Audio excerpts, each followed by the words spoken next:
Hello friends, welcome to gift shop. நான் ஸ்ரீதர். இன்றைக்கி நம்ம கிஃப்ட் ஷாப்பில் ஒரு ப்ராஸ்பெரிட்டி ப்ராடக்ட் பார்க்க போகிறோம். இது என்ன அப்படின்னு பார்த்தீங்கன்னா, ஃபெங்ஷி சைனீஸ் வாஸ்து அதில் ரொம்ப அதிகமாக யூஸ் பண்ணப்படுற ஒரு ப்ராஸ்பெரிட்டி ப்ராடக்ட் ஃபெங்ஷி ஜேட் புத்தாங்க. இந்த ஜேட் புத்தா பார்த்தீங்கன்னா ப்ராஸ்பெரிட்டிக்காக நம்ம ஊரில் எப்படி குபேரனோ அது மாதிரி சீன குபேரன்னு இவரை சொல்லுவாங்க. ப்ளஸ் இவர் ஹாப்பி மேன்னு சொல்லுவாங்க. இவர் எங்கே இருக்கிறாரோ அங்கே வந்து ஹெல்த், வெல்த் அண்ட் ஹாப்பினஸ் இருக்குங்கிறது ஒரு ஐதீகம். இதில் வந்து முக்கியமான விஷயம் என்னென்னா, இது ஒரு சிம்பிள்ஸ் தான். இந்த புத்தாவில் வந்து மோஸ்ட்லி நம்ம வந்து கோல்டு கலர் பார்த்துருப்போம், ஒயிட் கலர் பார்த்துருப்போம்.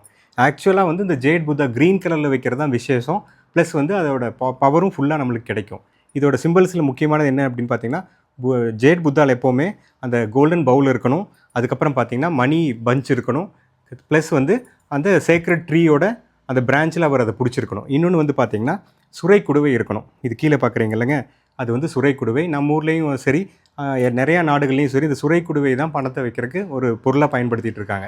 அந்த குபேரனோட கான்செப்ட்லேயே சுரைக்காய் ரொம்ப முக்கியமானது. இப்போ கூட சுரை குடுவைலாம் நிறையா வந்து வச்சு காயின் பாக்ஸ் எல்லாம் வந்துட்டுருக்குங்க. அதோட கான்செப்டே அதுதான். இந்த ஜேட் புத்தா வந்து ரொம்ப ரேரான டைப்பு. ஜேட் ரெசினில் செஞ்சுருக்காங்க. கீழே வுட் பேஸோடு வந்துட்டுருக்கு. இது ஒரே ஒரு ப்ராடக்ட் தான் நம்மகிட்ட இருக்குது. யாராவது வேணுங்கிறவங்க வாங்கி பயன்பெறுங்க. தேங்க்யூ.